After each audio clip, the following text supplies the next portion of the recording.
Good morning, everyone. Good morning.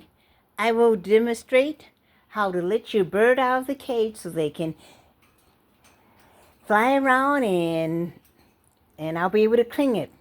First thing you got to do is open up the cage. And then you say, "Hi, birdie, birdie, come on out." That's Snow. He's usually the first one to come out. And there's Francine. She's usually a little bit hesitant. She's thinking about it. Now back there are the budgies. That's Miss Lena, and I'll do a better video of the rest of them later on. That's Samuel up there.